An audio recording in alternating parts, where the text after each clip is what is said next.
Soit en visu, soit en audio sur l'ordinateur.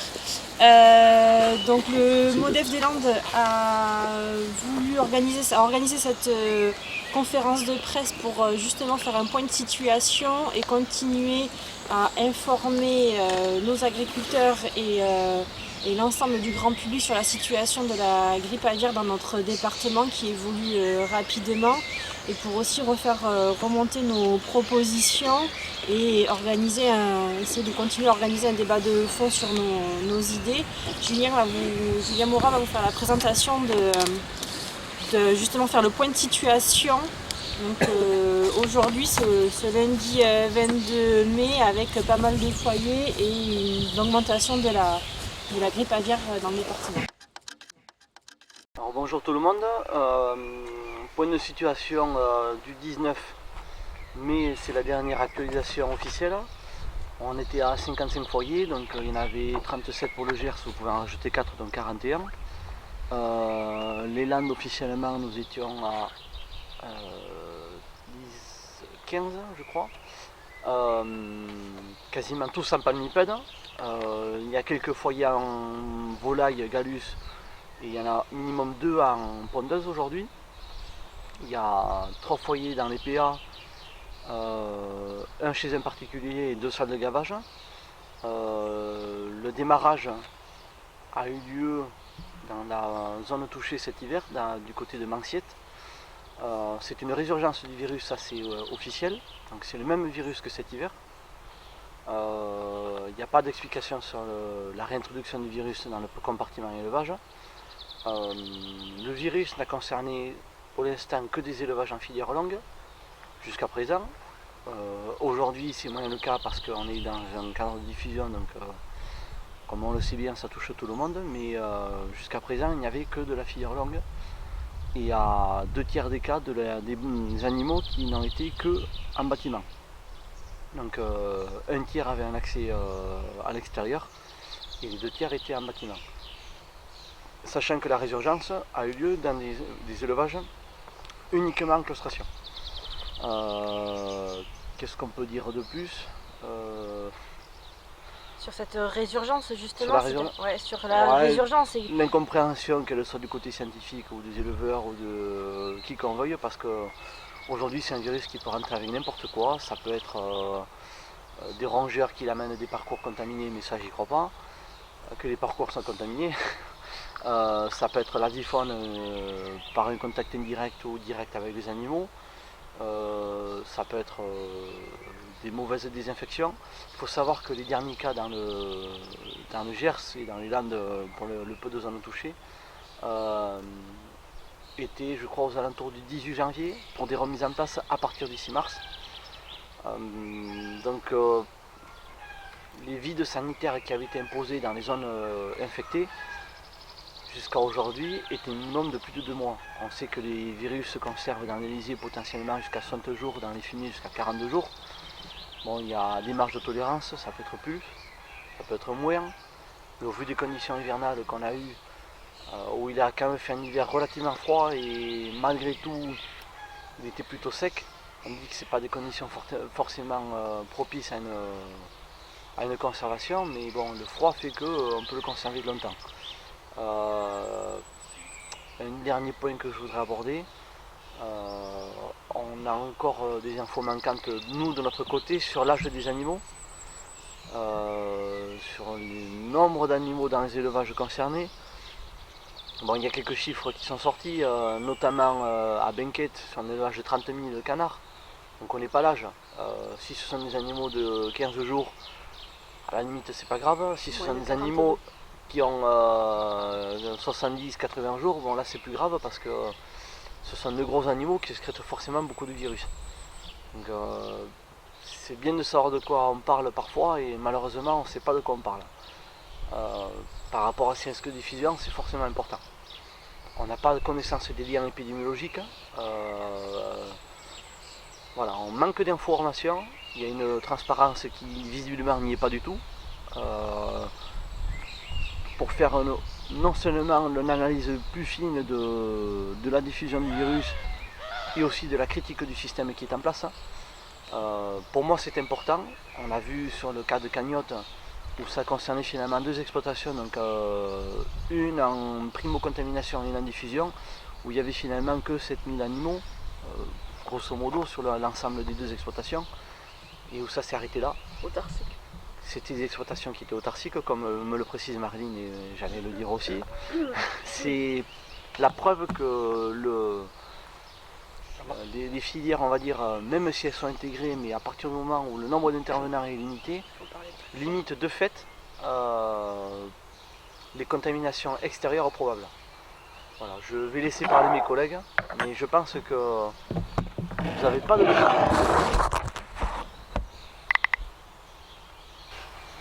Choisir. Ouais, normalement vous... Est-ce que vous nous entendez là? Oui, je vous entends. Super. Christophe Cibola, Journal Sud-Ouest. D'accord. Oui. Ouais, jusqu'à présent vous ne deviez pas nous entendre. Hein. Non, je vous entendais pas, vous aviez le micro coupé, hein, donc c'est pour ça. Ah, pourtant. Il y avait Non, des je symboles voyais qui notre position qui était en bleu et bon, ça n'avait pas l'air de fonctionner. On refera un point avec Oui, eux on sur la refera situation. sur la situation. Ouais, on le refera après le point de Par rapport situation. à ceux qui ont entendu. On continue. Donc comment on embraye? Par rapport à la résurgence donc, du virus, peut-être Marie-Line ou Christophe, sur l'exemple de Vendée qui a eu lieu l'année dernière, quand on a remis en place trop rapidement, on a déjà un cas d'école avec la Vendée. On suppose que les remises en place, notamment dans des zones à fort élevage, ont été trop précoces, avec une densité d'animaux trop élevée. Et je ne sais pas, Marie-Line ou Christophe, si vous voulez rajouter un point sur ça. Bon. Alors là, le pourquoi de la conférence de presse aujourd'hui, c'est parce que les éleveurs en ont vraiment assez de se retrouver d'une manière chronique tout le temps avec un virus dans les élevages. Aujourd'hui, on parle d'abattage préventif massif dans le département pour endiguer cette crise. Donc c'est une crise majeure. C'est une crise majeure. Voilà. Donc il faut bien comprendre qu'on n'est pas sur simplement une résurgence du virus. C'est une résurgence, certes, mais il y a une contamination qui se fait de manière massive. Donc nous, MODEF, nous continuons à dire ce que nous disons depuis malheureusement 2016-2017, c'est qu'il faut réellement remettre en question notre manière de gérer la filière de canard, en particulier sur la filière industrielle, la filière longue. On a vu que le plan Adour, qui a consisté à vider les élevages pendant la période hivernale, en filière longue, filière indus, tout en laissant produire les petits producteurs sur des petits volumes, ça a permis de passer l'hiver tranquillement. Pourquoi aujourd'hui on se retrouve dans une situation où on est dans une crise qui revient à l'image de ce que nous avons connu les années précédentes? Les premiers cas, si on regarde sur le Gers, sur Manciette notamment, on est à nouveau sur un élevage qui a déjà été concerné cet hiver, avec derrière des donneurs d'ordre qui disent qu'il faut reprendre la production. Sur le Gers, tout le monde s'interroge sur cette reprise dans cette exploitation en particulier, et cette reprise qu'on considère trop rapide. On s'interroge sur les délais de vide sanitaire et à savoir s'ils ont été respectés. On cherche à voir, à ce qu'on nous rende des comptes, nous, syndicats, producteurs, par rapport au volume d'animaux qui ont été mis en place suite à la non-production du plan Adour. On a des vraies interrogations. On pense que ce sont des très gros volumes d'animaux qui ont été remis en place pour compenser la non-production de cet hiver. Donc on remet en place des animaux d'une manière extrêmement dense, alors que les autorités sanitaires n'ont de cesse de nous dire qu'il faut dédensifier, qu'il faut limiter les transports. On a encore ces derniers mois fait tout le contraire. Pour rattraper cette non-production, on craint qu'il y ait eu une remise en place massive de canards dans la filière longue. Et on sait qu'aujourd'hui, avant le début de la maladie, ce sont à peu près 80 000 canards prêts à gaver qui se transportent toutes les semaines sur les routes. Alors encore une fois, absolument rien n'a été fait sur l'optimisation des transports. On a des canards qui viennent du Gers dans les Landes se faire gaver. On a des animaux des Landes qui vont se faire gaver dans le Gers et bien au-delà. Donc c'est un vrai problème à ce niveau. Donc nous, excusez-moi monsieur, là oui. vous parlez que des canards du Gers viennent se faire gaver dans les Landes, des Landes qui vont se faire gaver dans le Gers. oui. Là, est-ce que vous nous entendez? Oui, là je vous entends, c'est bon. Alors, la question, Là, pourquoi des canards du Gers vont se faire gaver dans les Landes et vice versa? Pourquoi c'est quoi comment ça se fait? c'est l'organisation de la filière industrielle où depuis, c'est quelque chose qu'on dénonce. On sait par l'ANSES et les services vétérinaires que le premier facteur de diffusion du virus, ce sont les transports. Donc nous on demande à ce qu'il y ait une optimisation des transports de manière à éviter de trimballer des animaux sur des longues distances. Aux différents opérateurs. Voilà, donc les différents opérateurs auraient dû et devraient optimiser ces transports de manière à ce qu'on évite ce qui se passe encore actuellement. Il n'y a absolument rien qui n'a évolué à ce niveau, c'est-à-dire qu'il y a des transports d'animaux sur des longues distances et c'est un va-et-vient d'animaux incessant et qui est une caractéristique de la filière longue. Donc ça, c'est le premier facteur de diffusion, mais le premier facteur de contamination que nous, on redit haut et fort, c'est pas le problème d'avoir des animaux en extérieur ou en intérieur. Le problème, c'est que quand vous densifiez la production au sein d'une exploitation, automatiquement, vous avez des risques sanitaires. Et là-dessus, pendant qu'il y a des préconisations de l'ANSES de dédensifier dans les exploitations, on fait encore le contraire, pour des intérêts économiques uniquement. Et ce qui est tout à fait anormal, c'est qu'il n'y ait aucune remise en question sur ces choses-là de la part de la filière longue, de la part de la filière industrielle.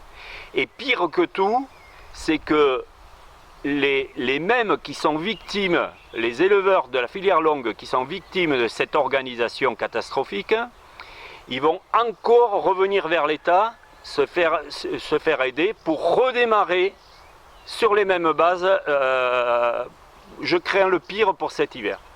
Donc tant que la filière longue ne mettra pas la main au porte-monnaie et assumera ses erreurs, tant que c'est l'État qui viendra alimenter financièrement toutes ces filières, à chaque fois, on va recommencer le même problème. Je crains qu'on ne se sorte jamais de cette situation tant que l'État ne dira pas « remettez-vous en question définitivement, dédensifiez et arrêtez de trimballer des animaux dans tous les sens ».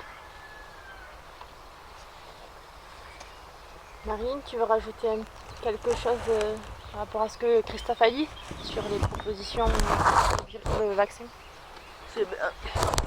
Oui, on parle du vaccin, mais ça fait depuis 2017 qu'en fait nous on demande le vaccin. Des opérateurs ici, même landais, étaient contre. Et bon là ils s'aperçoivent que depuis l'an dernier il faut vraiment y aller puisque c'est la solution avec toutes les crises qu'on a subies. Mais le vaccin va arriver qu'à l'automne, alors que là, il serait urgent de l'avoir, notamment pour protéger les reproducteurs. Parce que si on ne sauve pas les reproducteurs qu'on a ici dans le coin, eh bien pour Noël, c'est mort. Voilà, on n'aura pas de caneton, le temps qu'ils refassent tous les troupeaux. Donc déjà là, protection des couvoirs impérative. Et ensuite, le vaccin ne pourra être efficace que si il y a la baisse de densité et l'élevage plein air, hein, puisque chaque fois il était incriminé, mais on s'aperçoit quand même, et on en a eu la preuve ce matin, qu'un élevage plein air, finalement, s'est avéré négatif, alors que tous ceux qui sont positifs sont dedans. Les canards, avec les densités qu'on a, avec les températures élevées qu'on a, ne sont pas bien dedans. Ce sont des palmipèdes, donc pattes palmées. Ils sont faits pour être dehors. Et un canard qui est dehors s'immunise et est en bonne santé et n'attrape pas les différentes maladies qu'on peut avoir. La comparaison peut être faite avec l'homme et le coronavirus, c'est pareil. On nous demande d'aérer les pièces et d'être dispersés. Et là, on a concentré les animaux. Alors, il y a eu l'effet bande unique, puisqu'on nous a dit en 2017 qu'il fallait avoir des bandes uniques. Donc, on a demandé aux éleveurs d'élever encore plus de canards, plus à la fois, et de construire des bâtiments pour tout abriter. Donc, maintenant, les bâtiments sont à payer, donc il faut encore du volume. Et on a accentué encore ce volume pour, c'est le contre-coup du plan Adour en fait, manque de production. Et on a mis encore plus de volume. Et cette vaccination qui n'arrivera qu'en octobre, malheureusement, j'ai peur qu'elle arrive un peu tard. Et le tout est de savoir après qui vaccine, comment on vaccine, puisque le coût qui nous est annoncé pour les petits élevages est de 7 € par canard. Inutile de vous dire que personne n'est capable de payer et de répercuter après aux clients, hein, évidemment, ces 7 €. Donc, il ne faudrait pas que la vaccination soit la mise à mort des petits élevages. Et nous, ce que nous demandons, c'est à l'État de prendre en charge cette vaccination, comme il le fait pour des maladies bovines. Il prend en charge pendant 2 ans. Et donc, on lui demande la même chose pour voir si on peut passer à travers une nouvelle crise, parce que là, du coup, on n'est plus à une crise par an, hein, on va en avoir 2, 3, puisque là, le virus, je pense qu'il va falloir apprendre à vivre avec, il est endémique, et donc de donner de bonnes conditions d'élevage à nos animaux, avec une protection, donc baisser la densité, dehors, toutes filières confondues, et la vaccination prise en charge par l'État. Voilà, je pense qu'on pourra s'en sortir que comme ça, parce qu'on a beau nous parler biosécurité, biosécurité, biosécurité, c'est fait, et on voit que même dans la biosécurité, dans la claustration, hein, parce que ça c'est un vilain mot, il ne faut pas le dire, hein, mais on le dit parce que le virus rentre par la porte. Donc, parce qu'à un moment donné, il faut aller voir les animaux et qu'on l'amène. Alors, soit il est dans l'air, soit on l'amène avec des habits. Et quand on a plusieurs bâtiments sur plusieurs communes et qu'on fait la navette, soit avec des salariés, soit soi-même, le virus, à un moment donné, circule aussi. Donc, je maintiens que si ces animaux avaient été dehors depuis leur plus jeune âge, on n'en serait pas là. Voilà, on n'aurait pas eu cette crise, parce que c'est une grave crise. Et le gros problème qu'on a, c'est que là, avec ces zones à 20 km des foyers où on ne peut pas remettre en place de canetons, eh bien pour les éleveurs, ça plombe la saison d'hiver. Puisque si on veut avoir des canards commencer à travailler en septembre-octobre, les canetons arrivent en juin. Et si on ne peut pas remettre en place avant qu'il y ait le dépeuplement, et si on rajoute 2 mois, eh bien on n'a pas de canetons avant le mois d'août-septembre, et on est mort. Voilà. Donc l'activité économique des Landes, et notamment de Chalosse, là, elle n'existera plus entre les artisans, les éleveurs, les salariés. Voilà. Moi je suis pessimiste, mais en colère par rapport à ce qui se passe, parce que ça aurait vraiment pu être évité. J'entendais hier quelqu'un qui se félicitait, qu'il était serein, qu'on avait bien passé l'hiver. Ouais, et bien 3 semaines après, il y a 55 foyers. Donc, bon, c'est du flair, hein, c'est tout, ça s'appelle comme ça. Et ce qui importe, c'est pas de remettre en place pour de revoir comment on passe cet hiver, c'est comment on fait maintenant, voilà, et quelles mesures on prend. Et je vais finir en citant Einstein qui disait: la folie, c'est de croire qu'en refaisant les mêmes choses, on obtient des résultats différents. Donc là, la folie, elle est parmi nous, chez certains, c'est sûr. Voilà. C'est combien de personnes qui vivent donc artisanalement Dans les Landes? Dans les Landes, un éleveur, Un petit millier, même pas. Ouais, Ça baisse ouais. beaucoup. Ouais. Ça Ouais. baisse. Oui, Moins de Chaque 1000 crise, moins de 2000 aujourd'hui. Toutes Ouais, il y a filières moins de 2000, confondues. ouais, moins de 2000 producteurs. 1000 producteurs, il y a combien de personnes concernées du coup? Ah oui, là c'est beaucoup plus. Parce On n'a que- pas les chiffres de chaque entreprise. Hein. Ouais. Bon, il faudrait... Une question peut-être, qu'est-ce que vous pensez de la stratégie de dépeuplement, notamment la réquisition de l'abattoir Ah oui, Lafitte à Montaut? oui. Est-ce que vous avez entendu la question en visio? On les a plus. On les a plus? C'est bon? D'accord. Ouais, sur cette réquisition, quand ça a été évoqué en réunion, je crois que c'était en réunion préfectorale, je pense, la première fois, moi j'ai dit que c'était une grosse erreur d'amener des canards de zone infectée dans une zone de Chalosse qui est indemne. Chaque fois la Chalosse a été victime, chaque fois on lui a amené le virus. Et là, en plus, quand on apprend qu'on amène des canards situés entre 1 km et 3 km et qu'on les amène à Montaut, alors que le professeur Guérin vient de dire attention, c'est très virulent comme virus, ça peut être négatif maintenant et positif dans quelques heures, voire le lendemain. Je dis, on prend des risques inconsidérés, et l'État n'a pas les moyens de tout tuer sur place, mais ça c'est la faute de l'État. Donc la première chose, c'est de mettre les moyens sur place dans les zones. Soit une plateforme, parce que là on nous parle aussi d'une plateforme à Mugron. Alors là, ça serait le summum, ou à Gedmont, le summum, c'est d'amener à battre des canards infectés au cœur d'une zone indemne. Ça s'est passé l'an dernier à Gedmont. Dès que la plateforme à Gedmont a été mise en route, on a vu le virus arriver puisqu'on a porté des canards. Et puis qu'on ne désinfecte plus parce qu'il y a du virus partout à Gedmont, il y en avait partout dans la zone. Donc là, c'est la mort de tout le monde, quoi. Alors cette plateforme, on la monte du côté d'Aire-sur-Adour, dans cette zone qui est dépeuplée, où on amène les canards là, puisqu'il n'y aura plus rien. Ça serait quand même de la logique. Je ne comprends pas l'intérêt d'amener des canards en Chalosse, que ce soit l'abattoir à Montaut ou alors une plateforme. Donc, ou alors on veut tuer toute la production pour faire table nette et après on recommence. Mais ça fait 8 ans qu'on nous le fait le coup là. Oui. Bon, il faudrait peut-être que... Voilà, Et on ne tue plus que les canards parce qu'on tue les éleveurs en même temps. Ouais, voilà. Donc on fait table rase, mais pas que des canards. Hein. Non, mais Et là, là aussi les règles ont changé puisqu'on tue à 10 km. Je ne sais pas si vous imaginez, 10 km à la ronde en Chalosse, vous tuez tout. C'est simple. Ça Vous fait tuez de tout. communes. C'est énorme. Donc il va falloir nous expliquer la stratégie, Il n'y en a pas. la stratégie de l'État là. je Voilà. ne sais pas si vous vous rendez compte par Est-ce rapport que vous avez un bilan à l'heure qu'il est, on va dire, chiffré, c'est-à-dire le nombre de cas dans les Landes? Ouais. La fin de semaine dernière, on était à 9, ils étaient pas apparemment, là, on connectés. sera à 14 dans les Landes. Et ça concerne combien de têtes abattues ou pas? Alors le bilan, bon, je le faisais, malheureusement le micro ne fonctionnait pas. Donc on était à jeudi 19 à 55 foyers. Il y en avait 37 dans le Gers, vous en rajoutez 4 ce week-end. Ça c'est officiel.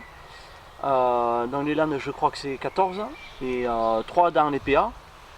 Donc un chez un particulier. 900 000 animaux. 900 000 animaux? Ouais, 900 000 animaux qui devaient être abattus sur les 2 départements Donc, le week-end dernier. donc ça représente déjà un joli chiffre.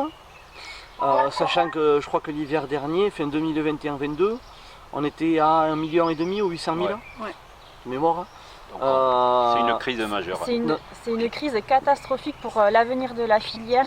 Ça fait 8 ans que les producteurs ne produisent pas correctement dans les élevages, ne peuvent pas mener au bout leur production. Je ne sais pas si vous vous rendez compte de l'état actuel de la filière, quoi. Il y a plus d'animaux abattus par l'effet de grippe aviaire et par le dépeuplement que d'animaux qui vont au bout depuis 8 ans dans notre département. À mon avis, si on met les chiffres derrière, quoi. Puis on dépeuple Tous les canards sains. les dépeuplements préventifs qui sont faits, sur lesquels on s'était opposé au début. On veut bien, on répète que le virus, c'est pas cool quand c'est dans les élevages. C'est pas drôle d'être responsable et d'avoir le virus qui est présent dans les élevages avec de la mortalité. Mais les dépeuplements préventifs à l'heure actuelle, avec le nombre d'animaux qui a été abattus et avec des problématiques de prélèvement avec des deadlines qui sont trop espacées par rapport au dépeuplement, il y a des vraies problématiques par rapport à ça, ce n'est plus tenable pour les producteurs. Je ne sais pas si vous vous rendez compte, peut-être pas en tant que journaliste, il y a des problématiques avec la responsabilité des OP et la responsabilité de l'État, à la fois comme le disait Marilyn sur les dépeuplements et les transports des animaux malades dans tous les départements, et les OP qui derrière remettent en place en bisbille aussi pour se booster, pour avoir un volume de production à maintenir. Et je reviens sur les responsabilités de l'État aussi, sur à la fois le dépeuplement, mais à la fois sur la régularisation de la filière. C'est-à-dire qu'à un moment donné, ça fait 8 ans qu'on est en crise et qu'il n'y a pas de mesures phares qui ont été prises en compte pour pouvoir réguler la filière et pour pouvoir enrayer ce virus. Quoi. La seule qui a été prise, il faut préciser, ça a été la claustration principalement, donc la construction de bâtiments. Et en fait, la seule chose qui a été mise en place, c'est un droit à produire. Donc les producteurs ont dû payer pour avoir le droit de travailler. Ça déjà, c'est la première escroquerie. Mais dans les contrôles, dans les contrôles aujourd'hui, il n'y en a qu'un contrôle qui existe. Voilà, c'est aller contrôler, l'État a mis les moyens pour contrôler sur le terrain les petits producteurs qui n'avaient pas mis les animaux à l'intérieur. Donc l'État s'est donné les moyens de contrôler, mais uniquement c'était le critère animaux dehors. Tous les chargements abusifs de bâtiments ne sont jamais contrôlés. Tous les transports qui sont sur des transports longue distance ne sont jamais contrôlés.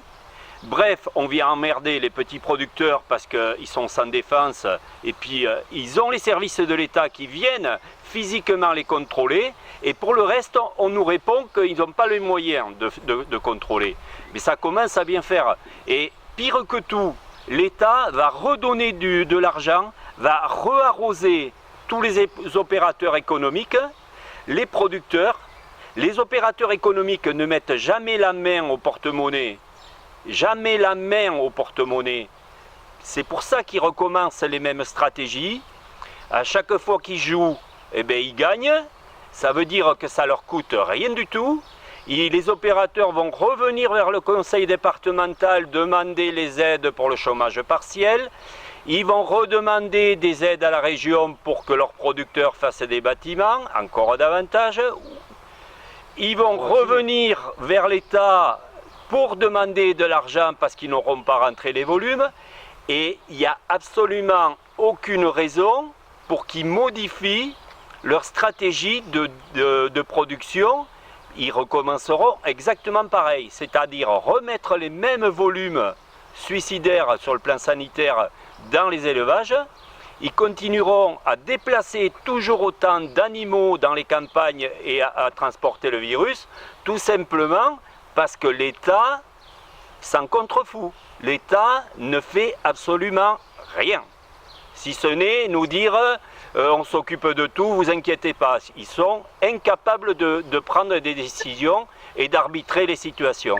Donc aujourd'hui, les premiers qui disparaissent, c'est ceux qui sont mal indemnisés, tous les producteurs à la ferme qui perdent leur clientèle, tous les petits producteurs qui font du plein air qu'on vient embêter tous les jours parce qu'ils ont les animaux dehors, ceux-là, ils disparaissent.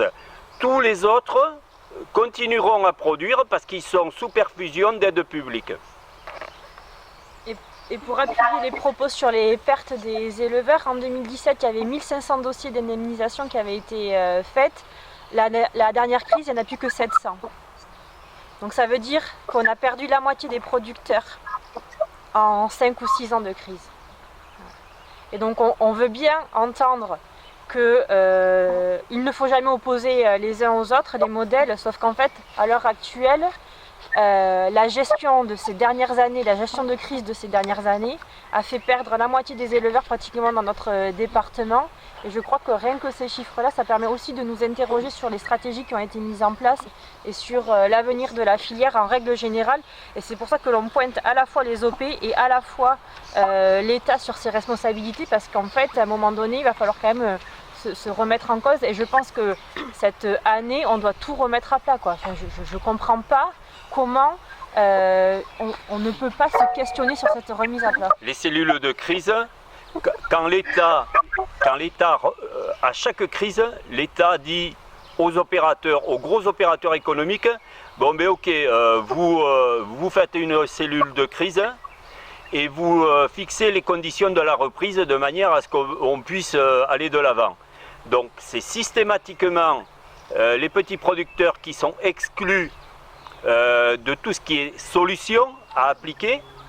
C'est pour ça qu'on se tourne vers les médias, parce que dans les cellules de crise, on n'est pas associé.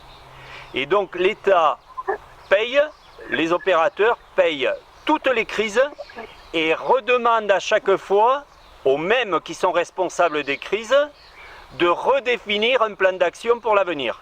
Donc je vous garantis qu'on n'est pas prêt de sortir de la grippe aviaire. Là, je peux intervenir. Il n'a pas été question en fin d'année 2022 d'une expérimentation qui aurait pu être lancée par la Direction générale de l'alimentation sur les différents modèles justement d'exploitation et notamment sur les interactions entre les bêtes en plein air en élevage autarcique avec leur environnement pour savoir si justement elles résistent mieux. Mais ça c'est l'os à ronger qu'on a donné au syndicat minoritaire. Est-ce que c'est tombé avant? Alors cette expérimentation, elle a été lancée en début d'année officiellement, enfin malheureusement elle n'a pas été annoncée. Il y a eu pas mal de points de friction, on va dire. L'expérimentation de terrain est prévue à partir de début octobre, pour une période de 3 ou 6 mois je crois, 6 mois il me semble. Et donc ça va démarrer sur le terrain, mais pour l'instant il y a encore tout un tas de sujets, de protocoles, de recrutement de fermes qui sont en cours.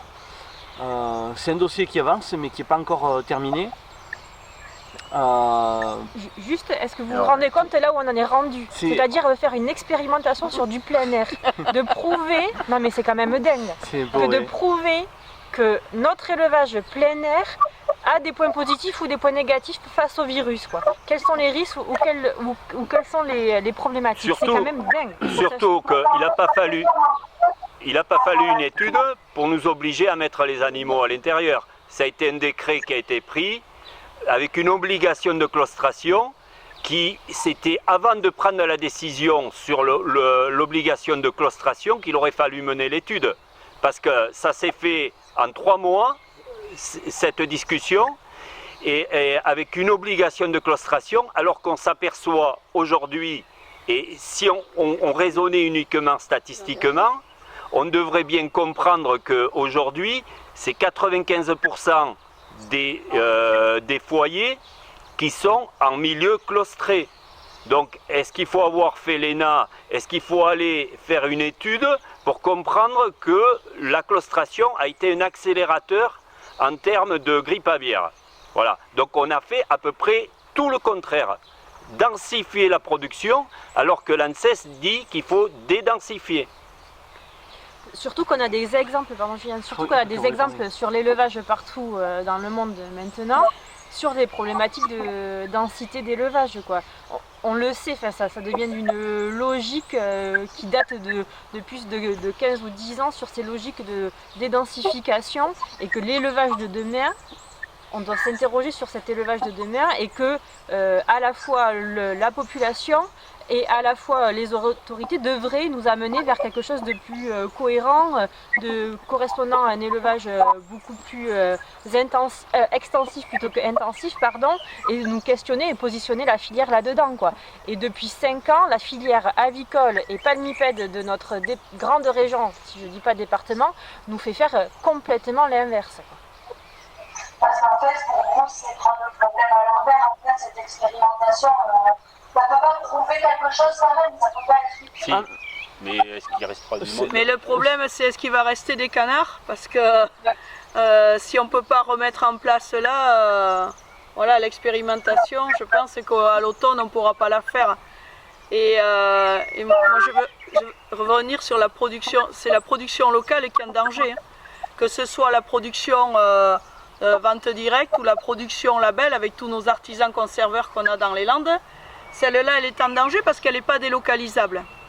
Et donc les agriculteurs, les éleveurs qui sont ici, qui travaillent avec soit de la vente directe, soit qui fournissent les artisans ou le label ou la coopérative label, ceux-là sont vraiment mal barrés s'il n'y a plus de production. Parce que comme l'a dit Christophe, les autres vont être indemnisés. Et si on leur dit de ne remettre qu'au mois de janvier l'année prochaine, ils remettront au mois de janvier, puisque la production des opérateurs se fera ailleurs, dans d'autres départements, voire même à l'étranger. Donc je voudrais qu'on soit conscient que c'est tout ce pan de production locale qui est en danger. C'est un plan social. Ça, c'est un grand plan social qui peut arriver. Parce que si on n'a pas à la fin de l'année des produits à mettre devant nos clients, que ce soit sur les foires, que ce soit dans les magasins de producteurs, que ce soit pour livrer les AMAP, ou que ce soit pour les artisans, dans les grandes surfaces ou vers leurs clients, eh bien l'économie elle est morte, et nous on sera morts, mais l'économie aussi landaise est morte avec tous nos salariés, puisqu'on travaille pas tout seul. Donc c'est cette production-là qui est en danger avec le système qui est conduit maintenant. Voilà. Donc les indemnisations sont pour tout le monde, mais sont beaucoup plus pour la filière industrielle que pour les petits. Et ce qu'on disait, les éleveurs, ils veulent pas. Les éleveurs en vente directe, ils veulent pas de l'argent, ils veulent des boîtes et des bocaux à mettre sur les étalages et à envoyer à leurs clients. Parce que quand on perd des foires, quand on perd des marchés, surtout à l'époque à l'automne jusqu'à Noël, là, la nature est horreur du vide. Ça fait trop longtemps que ça dure, parce que l'an dernier on a passé l'hiver quand même avec pas trop de stock, donc on a essayé de faire ce qu'on pouvait, mais on n'a pas pu servir tout le monde. Mais là, si en plus cette année on a encore moins à servir, bon, les clients, ça fait 8 ans qu'ils nous suivent ou comme ça, mais ils vont à force aller voir ailleurs, puisqu'à Noël quand même il leur faut ce produit festif qui est le foie gras ou le confit ou le magret. Donc voilà, il faut mesurer l'impact que ça peut avoir, parce qu'une crise pour l'hiver, on l'a jamais eu. On a toujours passé Noël. C'est-à-dire que la grippe aviaire, elle arrivait autour du 20 décembre. On a toujours passé Noël. Là, une crise qui arrive maintenant avec la non remise en place, voilà, c'est très très grave.